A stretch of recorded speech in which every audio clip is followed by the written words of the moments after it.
is going on YouTube? This is Operator Overalls, and we are going to be talking about the Extar EP9. This is the 16-inch version. Now, full disclosure before we get into this, Extar did send me this rifle out, not for YouTube. Was not on YouTube at the time of them sending it. They send it out for pictures. So if you don't know, I do take pictures for a lot of cool companies. My Instagram is Operator Overalls, the same as YouTube. It's the exact same handle, one word. So if you're not following me over there, be sure to jump over there, check out my pictures. So this is the Extar EP9. It's the 16-inch version. They also make shorter versions if that's what you're into.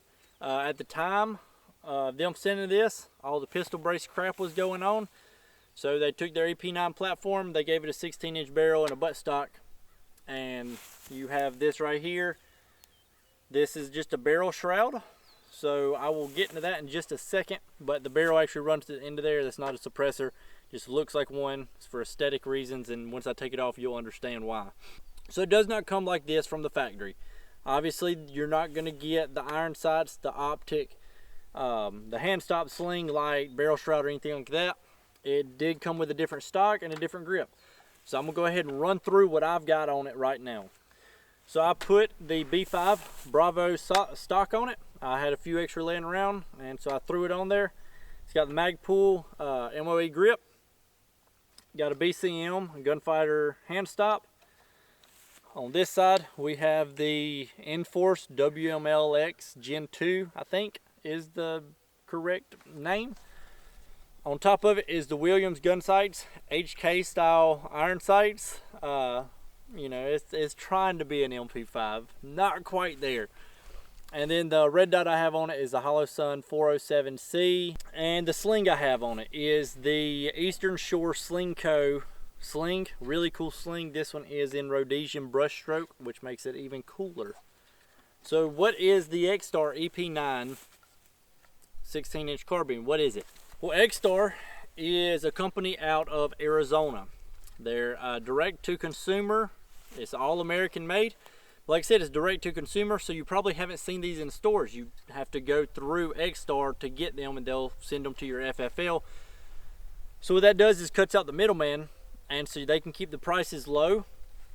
This is an extremely budget-friendly platform to get into. They come in at like 450 bucks. And there's some things that they've done that allows them to come in at that price.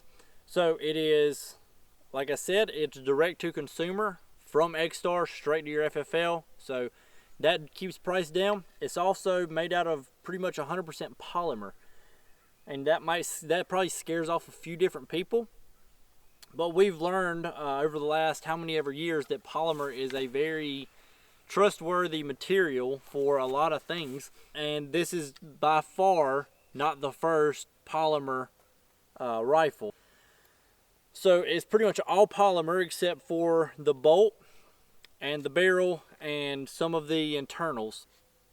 So we'll get into that right now just a little bit further. So obviously polymer has downsides. The downsides is, well, it feels a little bit plasticky, and that's what just about everybody that I've handed it off to, that's been their first thoughts was it feels pretty plasticky. It don't feel like an expensive gun because it's not. It's like 450 schmeckles.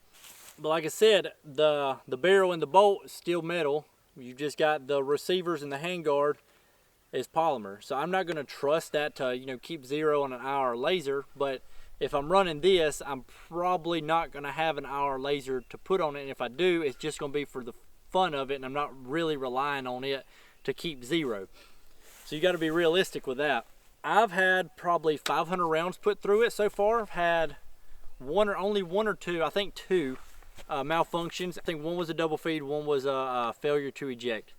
Could 100% be the ammo. I shoot the dirtiest crap that I can find online. Whatever's the cheapest, that's what I'm running, because I'm broke, and you know, I gotta make videos, gotta get better. I like shooting, so I deal with the dirty, cheap crap. So what would be the upsides of it being polymer? Well, it keeps costs down, like we were talking about. They've done a few things to keep the price down. It being polymer, that's one of them. So they can manufacture it at a lesser cost to the consumer. Also, it's a little bit lighter than if it was, you know, some sort of aluminum or steel. and it's not affected by the weather. So where I see this being like a really popular platform would be if you need something to, you know, toss on the four-wheeler and the side-by-side on the farm. You don't have to worry about the weather really getting to it like it would something steel.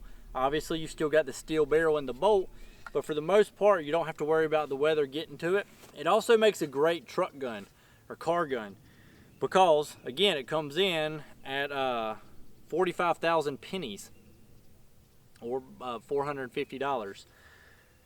So if it was stolen from you or something happened, you're not out a ton of money like a lot of the other PCCs on the market. So it comes in at a super inexpensive price, so you're not too worried about it. The third thing that they've done to keep costs down, so the first is direct to consumer, second is it's made out of primarily polymer, and the third thing is it is direct blowback. So direct blowback is the system that operates on. So the gun is clear, nothing in it, nothing in the magazine.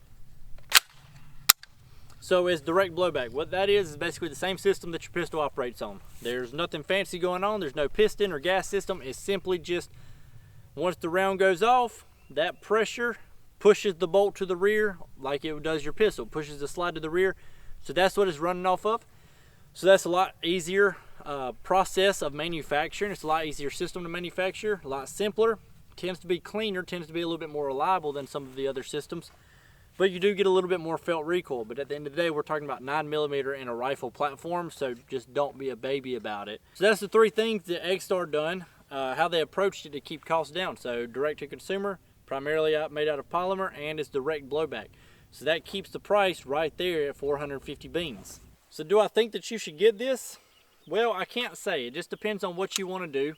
If you're looking for just another cheap platform to add, or I should say inexpensive platform, you want to try something new, maybe you want to try like a pistol caliber carbine, but you don't want to drop a few $1,000s on one of the more expensive ones. Well, this is a good way to kind of test the waters. Maybe you're a new shooter, maybe you've got a new shooter and you kind of want to introduce people. A lot of the controls are the same as an AR. You know, it's got the same safety on it. So you can see over here, same safety selector, the bolt release, and the mag release are all in the same place. About the only difference is the charging handle. So it's a side charging, which makes it more fun. We can all agree that the charging handle on AR is not the most intuitive or comfortable or practical thing to use. So this right here, a little bit simpler. You know, that charging handle is just attached straight to the bolt, and you just lock it back, drop it. I mean, it's within a few minutes you can have a new shooter running this thing perfectly fine. They'll have no issues with it at all. It's a very simple process, very simple mechanism. It also takes Glock magazines. So if you're already running Glock, well, you don't have to buy any more magazines to run this gun.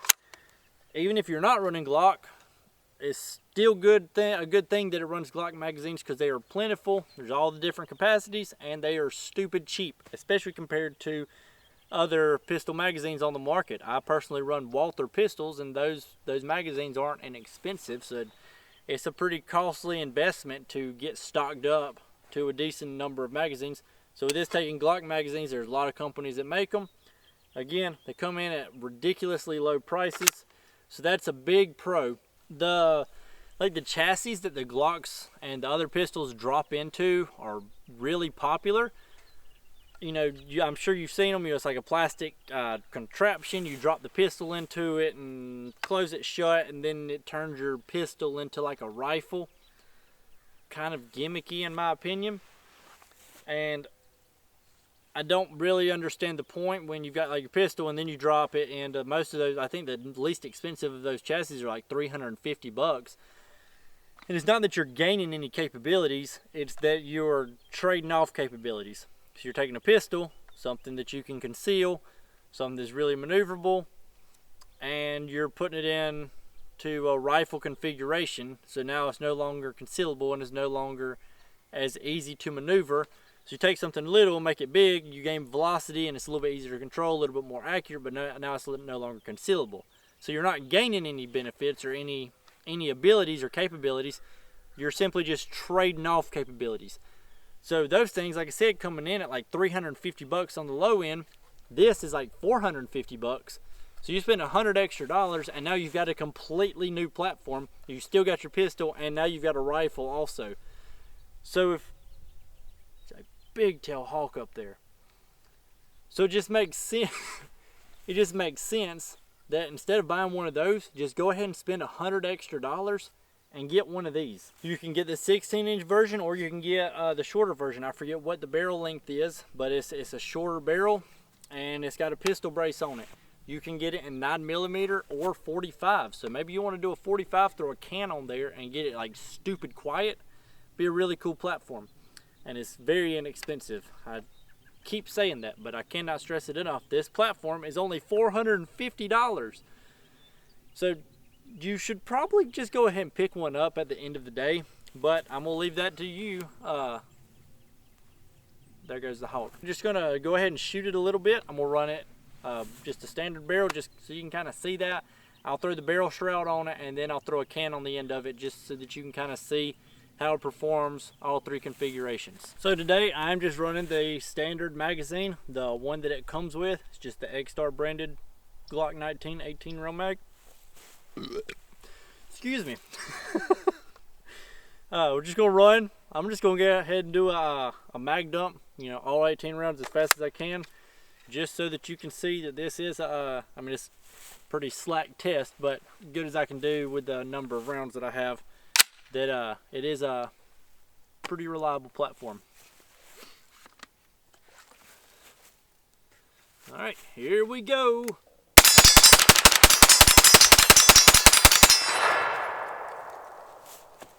No hiccups. It keeps chugging along.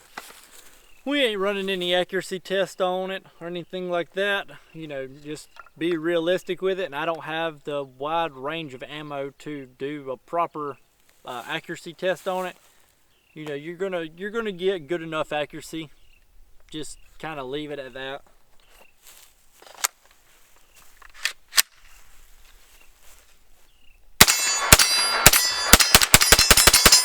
So you can see it is last round bolt hold open. So that's another big pro in favor of the Extar EP9.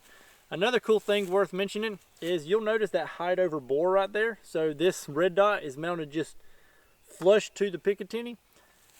But even at that height, it basically performs like a 1.5 or like a standard height optic.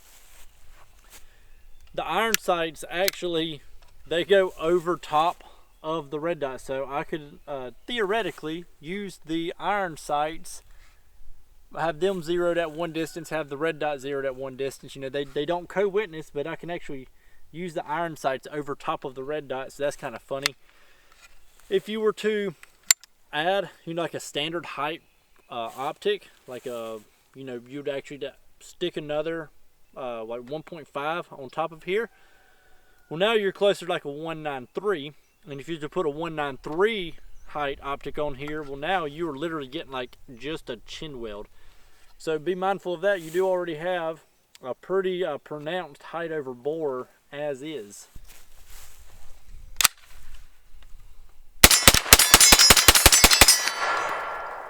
The barrel shroud not only makes it look better, but that little bit of extra weight on there does help just keep it down just a little bit. It does make a noticeable difference. So that's another pro of the barrel shroud, other than it makes it just look so much better than that long barrel sticking out there. All right, we got a can on the end of it, pretty ridiculously long, 9mm, but figured might as well go ahead and throw the suppressor on just so you can see what that sounds like, see how it runs. So this is the Rugged Alaskan 360, just running it direct thread on there.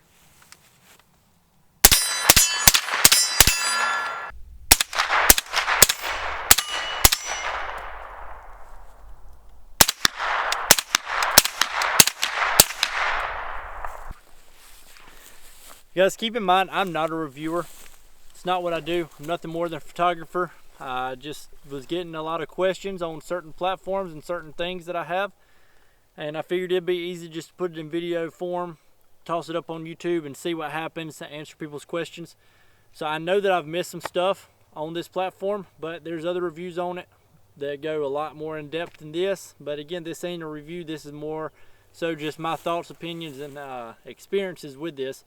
So I'm gonna go ahead and hop on out of here. I do appreciate you watching, and let's go ahead and drop, I don't know, a few more rounds.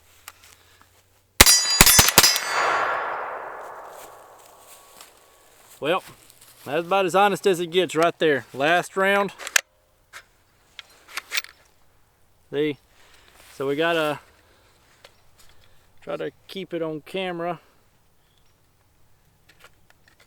Alright. Go ahead and lock the bolt to the rear. So as you can see, we had a failure to eject. And then it tried to shove another round up in there. So we can go ahead and drop that out. There goes the live round.